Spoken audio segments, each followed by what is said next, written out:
There are two main types of cell references in Excel, relative and absolute.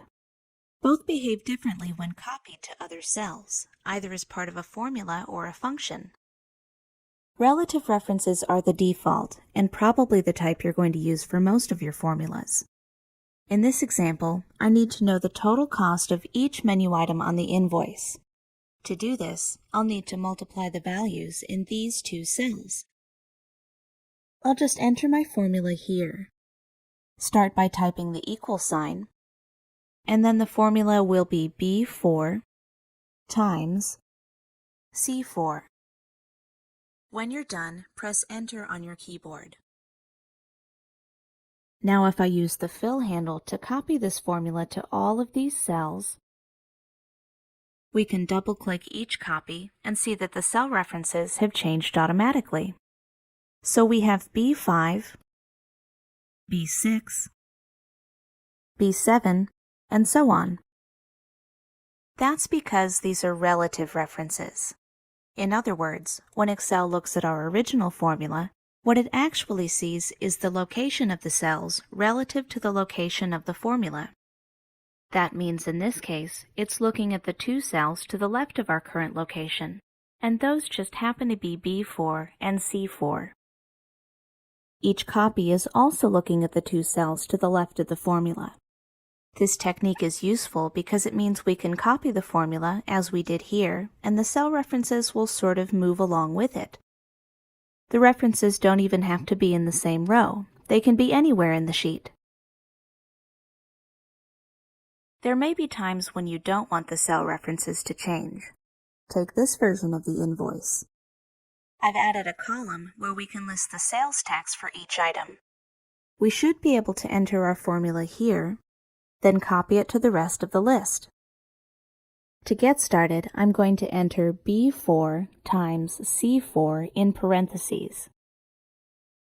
Then I'm going to multiply by cell E2, which contains our tax rate at 7.5%, which is the same as 0.075. Next, I'll use the fill handle to copy the formula to the rest of these cells. But wait, that doesn't look right at all. It's even affecting the formulas in the rest of the worksheet. The first copy of our formula is correct because it's multiplying by E2, which contains our tax rate. But as we go down the list, we can see that the reference is moving in relation to the cells, which isn't what we want. We want it to stay frozen on E2 for each copy of the formula, and for that, we'll need to use an absolute reference.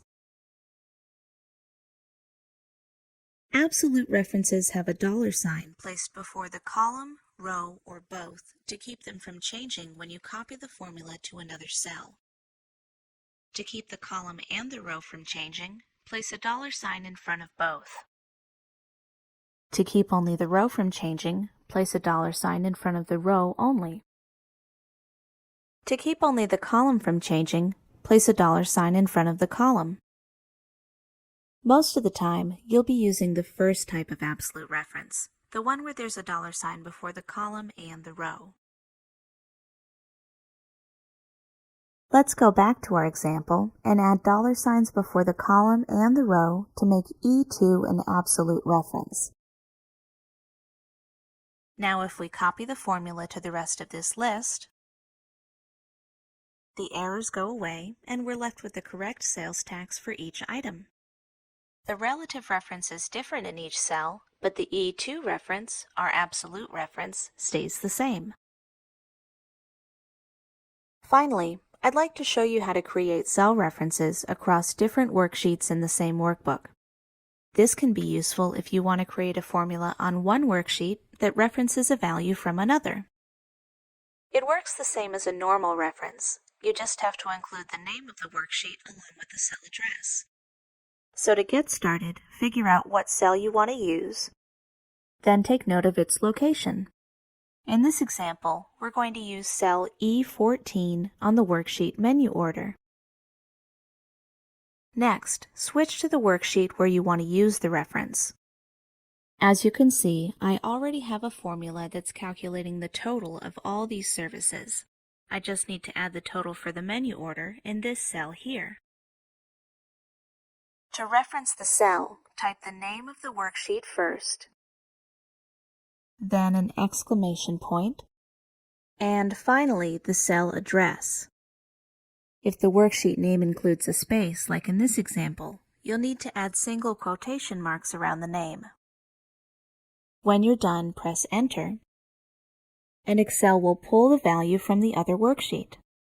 That means if cell E14 ever changes on the menu order worksheet, it'll be updated here too.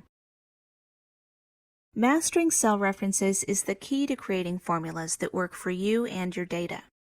Now you know how to use relative references, absolute references, and references across multiple worksheets.